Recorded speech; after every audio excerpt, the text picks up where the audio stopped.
Aí, Maíra Goulart chegando aqui conosco para o 11 News. Aí, hoje você não está na universidade, Maíra? Você está na Estou em universidade? minha própria residência, que você pode ver por esse armário horroroso aqui atrás. Esse cenário bonito que está desfocado atrás, tem a luz do sol batendo aí nos seus Não, de fato cabelos. temos sol no Rio de Janeiro.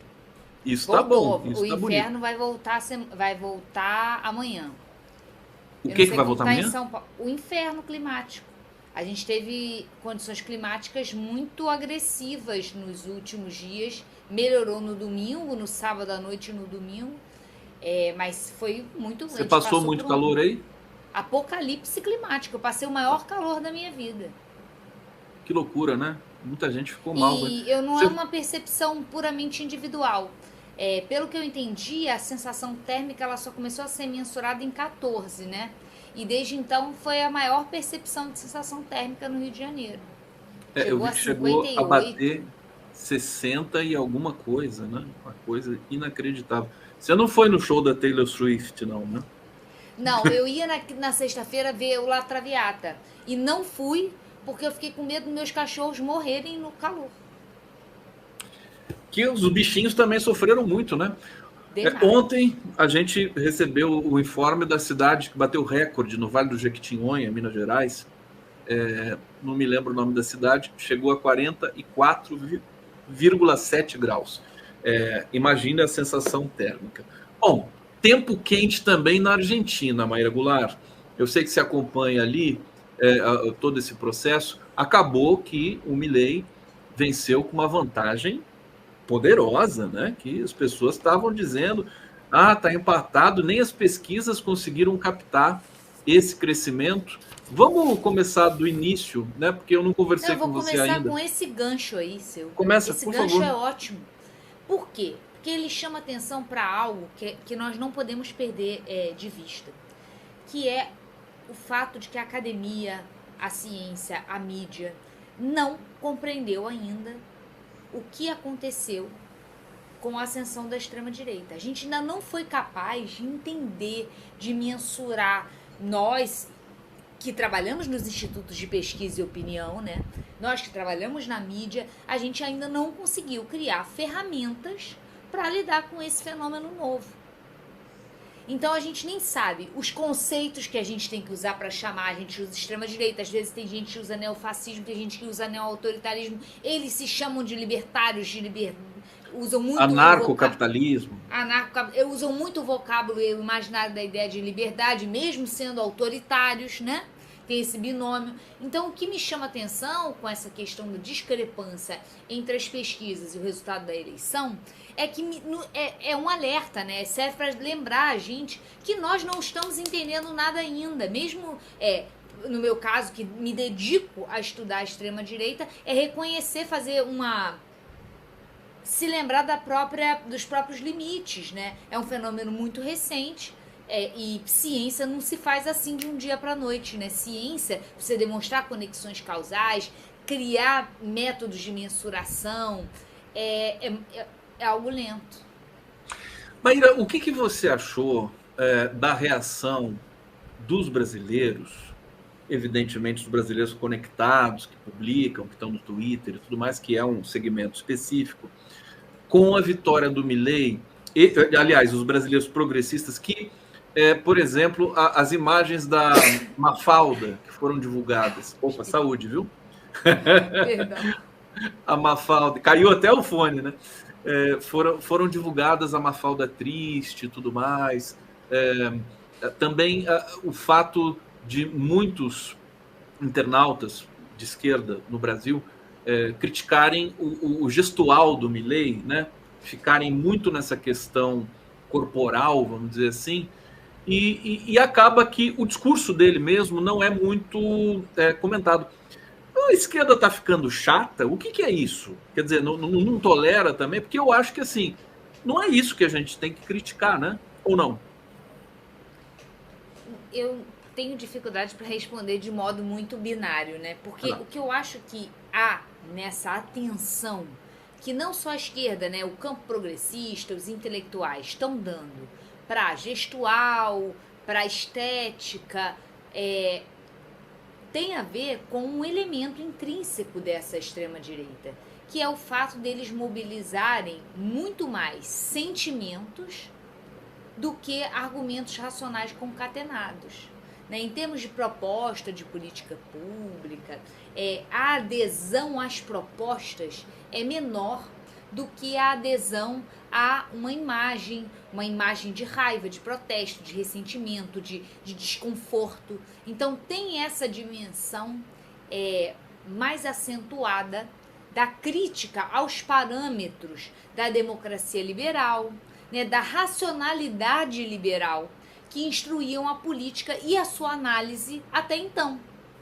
E observa-se com a ascensão da extrema-direita, não que isso seja novo, né? Não é que seja novo que o comportamento do eleitor é determinado por questões emocionais. Isso não é novo. Mas talvez tenha ficado mais visível com a extrema-direita global, uma vez que ela é crítica da ciência, dos parâmetros até então existentes para pensar e falar sobre a política. Tá aí. E agora eu queria mergulhar um pouco. Perfeita essa tua análise. Eu acho que a gente está investigando muito pouco esse fenômeno, viu, Maíra? Você sempre se queixa disso também, porque às vezes esses enquadres estão ficando porosos, né? A gente vê o prefeito de São Paulo pedindo para que a Enel saia do fornecimento de energia em São Paulo, quer dizer, algo que seria muito discurso da esquerda, né? Que se queixa da privatização, por exemplo, ou o ministro de Minas e Energia, o Alexandre Silveira, dizendo que o preço do petróleo, o preço da gasolina está muito alto no posto, que a Petrobras tinha que baixar e tudo mais. E aí a gente tem, na Argentina, o Milei ocupando alguns espaços também, não sei se do discurso da esquerda, mas o discurso revolucionário, né? Quer dizer, ele se acha um revolucionário e acaba conquistando a juventude que votou nele. Esse é um ponto bom. Porque talvez essa discussão conceitual que a gente tem feito sobre o conceito de populismo, menos como um adjetivo e mais como um instrumental para falar sobre esses novos líderes, há um elemento, né, há algo que caracteriza o conceito lacaniano de populismo, que é a ideia de que a pluralidade política é dicotomizada numa oposição entre oprimidos e opressores, entre uma plebe que é oprimida por uma elite no poder. E isso casa muito com o discurso de Javier Milei sobre a casta, né? E é um discurso que, embora ambíguo, uma vez que a crítica que ele faz à casta deixa de lado alguns dos seus elementos tradicionais, como é o caso do Macri e do seu partido, que é um partido tradicional, Juntos pela Mudança.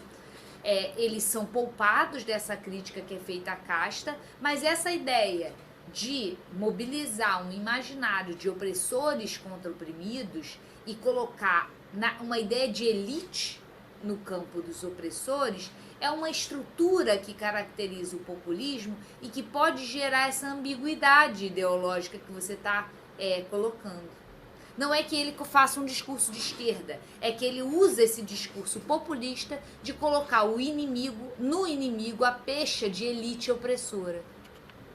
Agora, outro temor, assim, digamos, outro desafio que a gente tem de entender é que a pergunta que eu te faço, a esquerda não se institucionalizou demais, ela acaba ocupando o lugar que antes era mais à direita, mais conservadora, quer dizer, a esquerda ficou mais conservadora e a direita ficou essa loucura que a gente vê pelo mundo, quer dizer, querendo quebrar o Banco Central. Esse discurso de quebrar o Banco Central era de uma esquerda radical tempos atrás, né? Muito provavelmente no Brasil. Mas a questão é por que ele quer quebrar o Banco Central?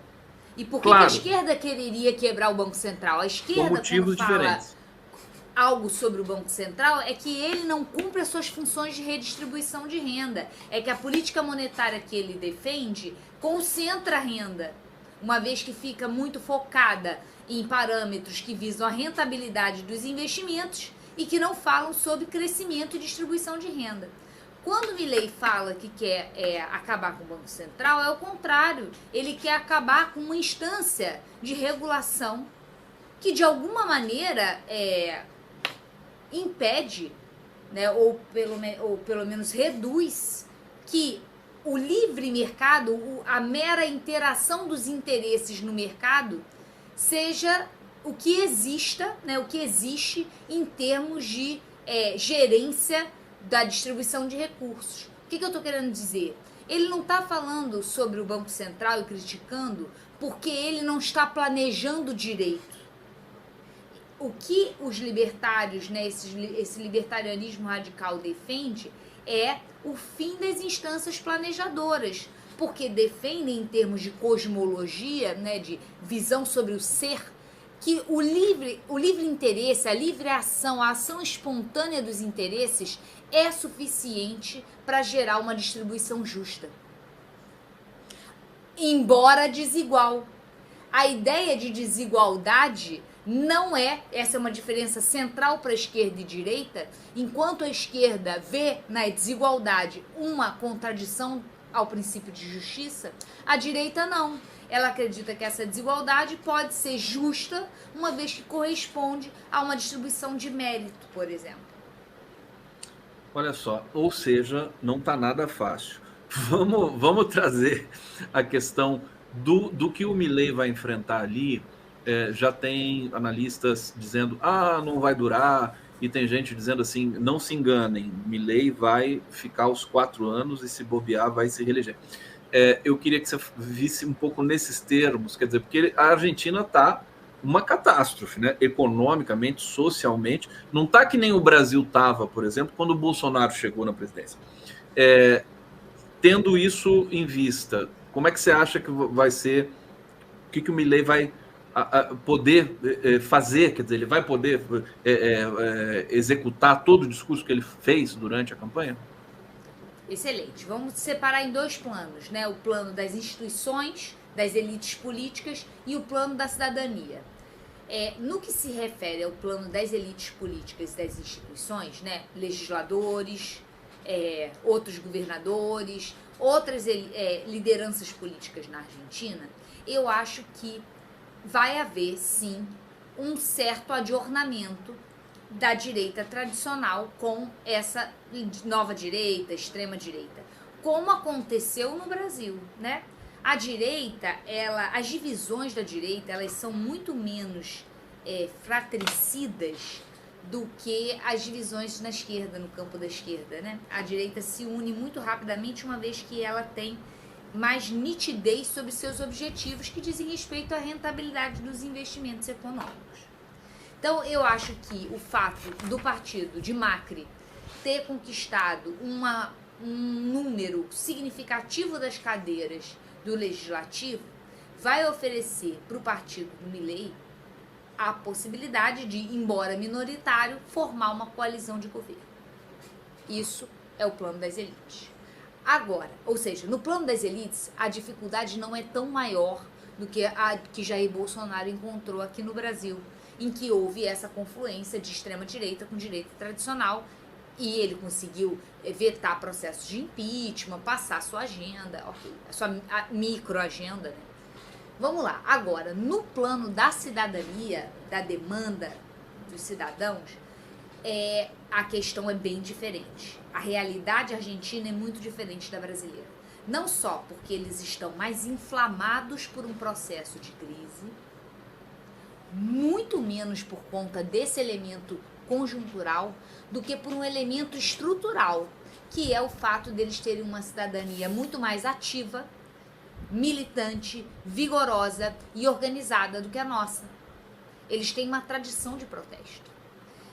Isso num contexto em que o presidente quer, deseja, anuncia muitos solavancos na economia, o que a gente pode esperar, e aí sem fazer um exercício de futurologia, é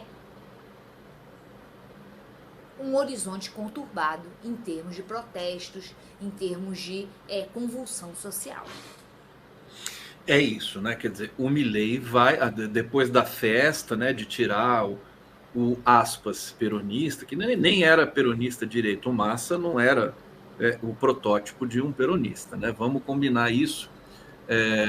Mas acaba o amor, né? As pessoas querem resultados e o argentino acho que não vai ter muita paciência. Olha, a Ana Maria Santeiro está dizendo aqui, falou tudo, Maíra. Obrigado, querida Ana Maria. Reginaldo Nicolose. Maíra, inflação 140%, desemprego, jovens saindo da universidade sem perspectiva, um mundo de plano social ao invés de emprego. Isso provocou a vitória do Milei. É um dos fatores. Tem mais alguma coisa que te chamou a atenção?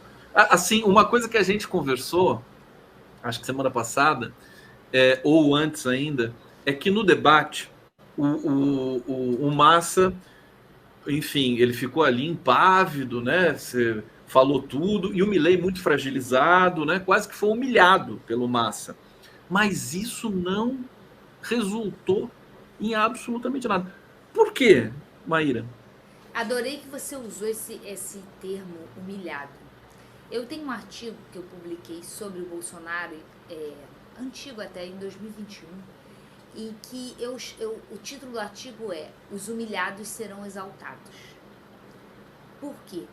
Porque acredito e defendo nesse artigo, com uma série de instrumentos, que essa ideia de ressentimento, essa percepção de humilhação, de que há, por parte de um grupo, um segmento, uma relação de humilhação, de aviltamento por parte das elites tradicionais, é constitutivo dessa extrema-direita. É algo que a gente sempre conversa, que é como a superioridade, supostamente superioridade intelectual do campo progressista, gera resultados muito ruins quando há um diálogo com outros segmentos. Porque a gente sempre chega para conversar numa posição de superioridade intelectual. E isso magoa o nosso interlocutor. É essa mágoa, é esse reservatório de mágoa e ressentimento que a extrema-direita mobiliza. E que fala assim, olha, tá vendo quantas vezes ela, você inclusive, foi chamado...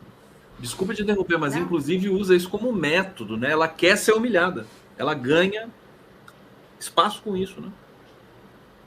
E como que as nossas estratégias tradicionais, que é de trazer para o campo da argumentação e destruir o argumento um a um, elas não vão ser eficazes para combater a extrema-direita. Então, aí você não concordaria que a esquerda precisa ousar um pouco mais no seu patamar de comunicação, no sentido... eu vejo tanto preconceito, assim, a priori. Eu que sou uma pessoa ligada à arte, eu acho que você também é. Quer dizer, a gente gosta da loucura, a gente gosta da extravagância, a gente gosta, sabe, da provocação. E nós não estamos... A gente fica nessa coisa da racionalidade, da institucionalidade, e aí a gente vai, né? À exceção do Lula, que é uma figura ímpar, que fora de catálogo, né? E que ele se mostrou a razão pela qual o Bolsonaro não venceu. Porque o Lula foi capaz de fazer o que você está falando, mobilizar sentimento. Ele pulava também, o Lula também tinha... Mobilizar sentimento, mobilizar coisas que estão fora da caixinha da razão. Então, porque o Lula é capaz de fazer isso que a gente conseguiu vencer essa eleição. Não foi porque o Alckmin... Quanto voto o Alckmin tem? Nada de voto. Simone Tebet apoiou no segundo turno. Isso não é por isso. Mas eu concordo em gênero, número e grau com você que a gente precisa sair dos parâmetros tradicionais. Mas acho também... Perdão, conclua. Diga, não, por favor. Eu que peço desculpa. Mas acho que isso precisa ser feito através de um diálogo.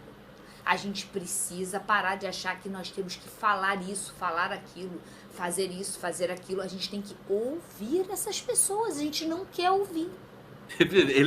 Então, por que eu falei da Mafalda, né, que se multiplicou nas redes, né? Porque as pessoas não quiseram entender o que aconteceu ali na Argentina. estavam lamentando, falando, que horrível. Tá esperando passar, o pessoal tá só esperando passar. Não, gente, não vamos esperar passar. Tem que conversar com essas pessoas, e não é conversar para derrotar, para aniquilar, para lacrar, para isso, aquilo. Não, é conversar para tentar entender, porque as pessoas não são malucas. O eleitor do Bolsonaro não é maluco.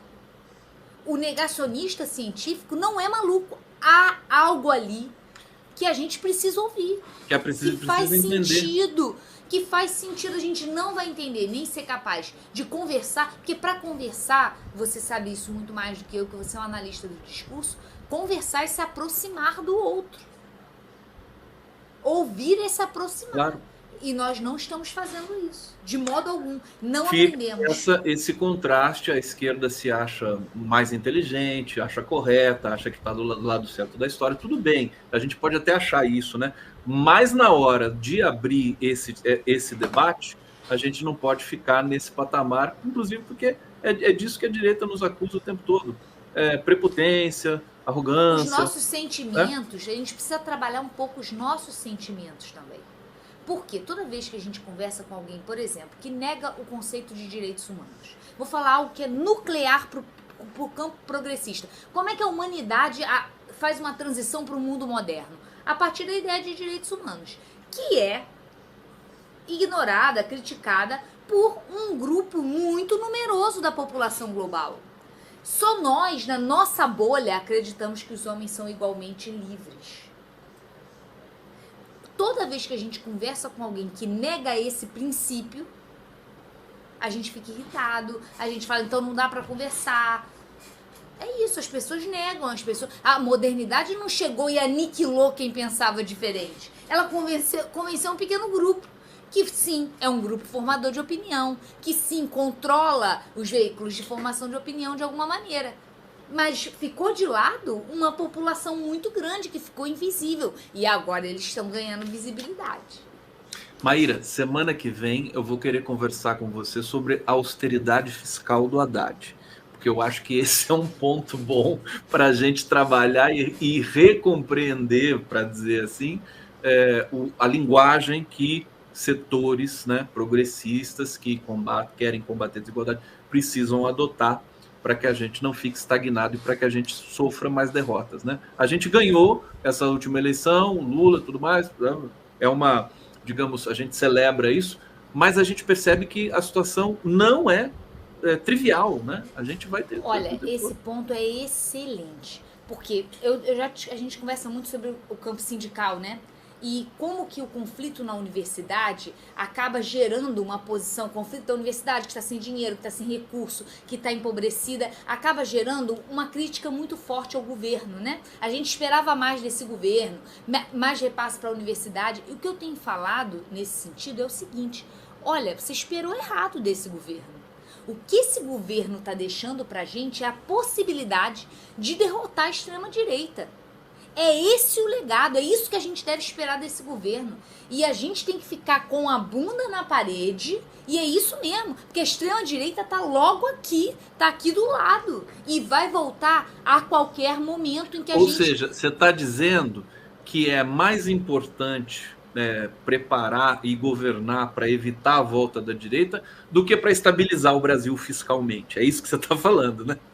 O resto é consequência, o resto a gente vai conseguindo banir o autoritarismo, sepultar, ganhar tempo para sepultar isso no plano dos valores. Maíra Goulart, aqui no 11 News, a gente vai encerrando aqui. Obrigado pela presença de todos vocês. Continuem com o nosso jornalismo na TVT, continuem aqui nas redes, canal do Conde, a gente segue fazendo os nossos programas durante a tarde. Maíra Goulart, muito obrigado. Sempre um prazer imenso conversar com você. Gente.